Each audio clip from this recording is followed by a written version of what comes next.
did it like it was your birthday. You got ice cream and chicken. Well, it was Zella's birthday. Yeah, we're celebrating. Oh, hi there. We're here to talk about grapefruit oil today because we both are doTerra advocates, and grapefruit oil is the oil of the month this month. Yeah, and I thought, well, let's talk about it. Have you ever thought about using grapefruit oil on your dogs? I have not. Most people haven't. Yeah. But we've done some research. You know, it always amazes me what you can make oils out of and what you can use them for. It's really crazy. And they have so many great results from using essential oils with people and dogs. Yep. So tumors, like lipomas, little fatty lumps that your older dogs might get, you can use that oil on them. So you'd apply like just a drop or two to your hand, rub it in, and then just rub it around or over the top of your little fatty lumps and see what happens. Actually, I'm going to try this on Levi because I've been using some frankincense oil on him, and it's reduced a little bit, but he's got a lipoma that has not gotten any bigger, and it's on his shoulder, and it's about that big, and it's just a little fatty tumor. You can drop it on there neat. You don't even have to dilute it. Yeah. You know, 1 or 2 drops, rub it in. Yep. I've got an old girl. She just turned 11, and I just found her first little fatty lump, and it's kind of right in her armpit area. And I thought, well, what the heck? We can do this. We can do this. Awesome. Yeah, absolutely. And it's good, you know, obviously if your lipoma is like the size of a softball, it's not going to do anything. No.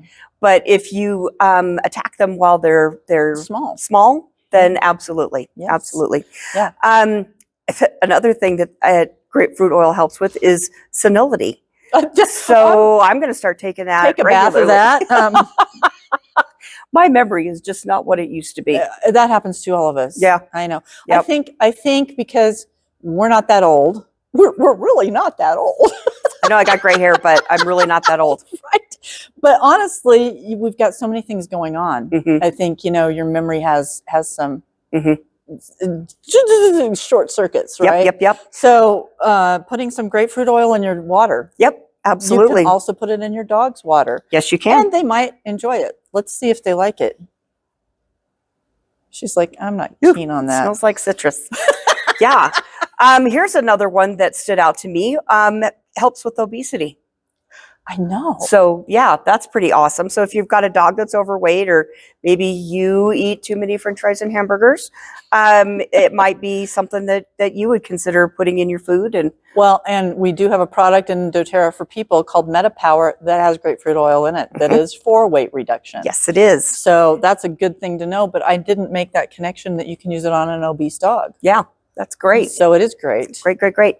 Fluid retention. So those of you that retain fluid, this might be something that will help you not. Now, have you had a dog that retained fluid?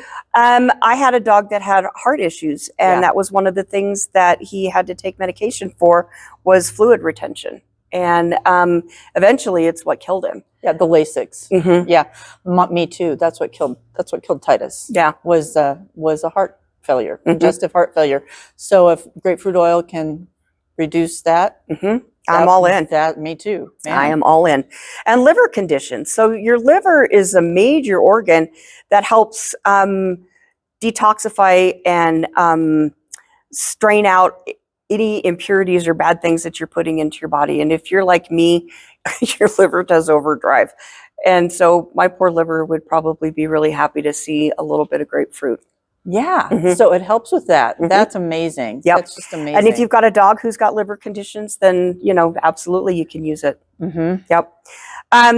So talk to us about this is a word that I'm having trouble with. Photosensitizing. Yes. You do. So do you remember back in I don't know, some of you all might not be as old as we are.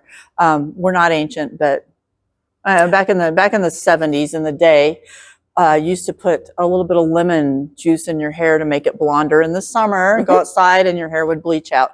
So that's what photosensitizing does. And since grapefruit is a citrus oil, it is a photosensitizing oil. So you don't want to use it on your dog on their top side if they're going to be outside within 12 hours. Right. So you can use it on their belly. You can put it in their food. They can ingest it. You can diffuse it. So one of the things we in our research talked about was also the, and maybe you have this on your list, was the effects of it interacting with medications. So yeah, I wrote down that the oil is different than when you're ingesting parts of a grapefruit. Right. So some of you guys may have medications and your doctor said, don't take this if you eat grapefruit.